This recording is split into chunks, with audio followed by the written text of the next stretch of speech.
காதல் நம் காலத்தினுடைய மிகப்பெரிய கனவு. காதல் நம் காலத்தினுடைய மிகப்பெரிய அன்பு. காதல் நம் காலத்தினுடைய மிகப்பெரிய சுயபலி. காதல் நம் காலத்தின் மிகப்பெரிய நம்பிக்கை. அத்தகைய காதல் கொண்டு உங்களை வரவேற்பது ஆர்கே. ஒரு நண்பர் கேட்டிருந்தாரு, நண்பா, இந்த காதல் கவிதையை தருகிறதா அல்லது கவிதை காதலை தருகிறதா? கவிஞர்கள் காதலர்களாய் மாறுகிறார்களா அல்லது காதலர்கள் கவிஞர்களாய் உருவாகிறார்களா? எல்லா பொருட்களிலும் எப்படி அழகியலை காண முடியும்னு கேட்டிருந்தார். ஒரு உண்மையை சொல்லட்டுமா? எவன் ஒருவனால் நட்சத்திரங்களின் நகர்வை, இலைகளின் உதிர்வை, மொட்டுக்களின் மலர்வை யார் ஒருவனால் கண்டு சொல்ல முடிகிறதோ அவனால் மட்டுமே கவிஞனாய் இருக்க முடியும். அவனால் மட்டுமே காதலனாய் இருக்க முடியும்.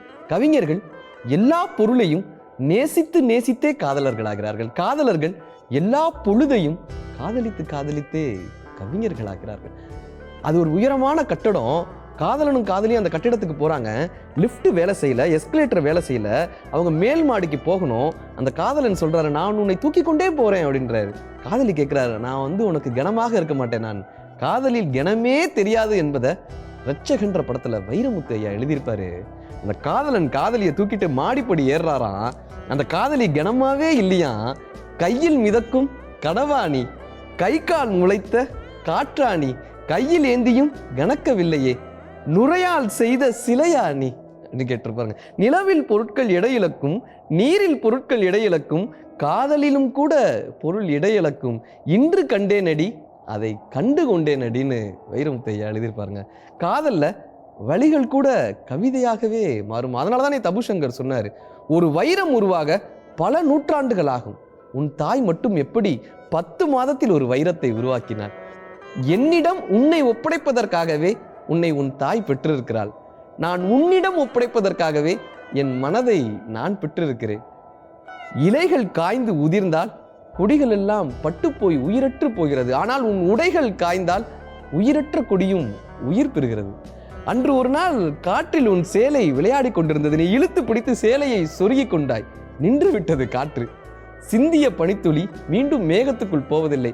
ஆனால் நீ சிந்திய வெட்கமெல்லாம் எப்படி மீண்டும் உன் கன்னத்துக்குள் போகிறது? அன்று ஒரு நாள் ஒரு வண்ணத்து பூச்சி உன்னை பார்த்து கேட்கிறது, ஏன் இந்த பூ மட்டும் நகர்ந்து கொண்டே இருக்கிறது? நான் என்ன சொல்வது? உனக்காக வாங்கி வந்த நகையை காட்டி, ஐ எனக்கா இந்த நகை என்றாய். நகைகளோ உன்னை காட்டி, ஐ எனக்கா இந்த சிலை என்கிறதே. நீ பழக்கடைக்குள் நுழைந்தாய்.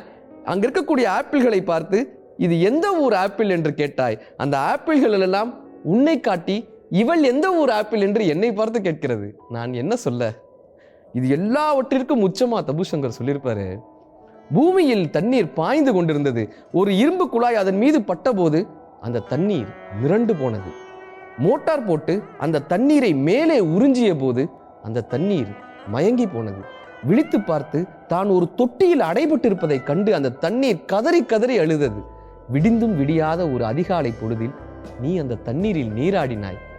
ஏதோ ஒரு புண்ணியவான் ஒரு தேவதையை குளிப்பாட்டுவதற்காக என்னை இங்கு கொண்டு வந்து சேர்த்திருக்கிறான் என்று நினைத்து அந்த தண்ணீர் சந்தோஷத்தில் ஆறு பறித்தது.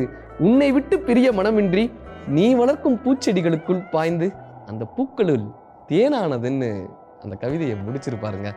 காதலில் மட்டும்தான் காதலிக்க காதலிக்க கவிதை தோன்றிக்கொண்டே இருக்கிறது. காதலை பற்றி முழுவதுமாய் தெரிந்து கொள்வதற்காகவே சிலர் பிறந்திருக்கிறார்கள்.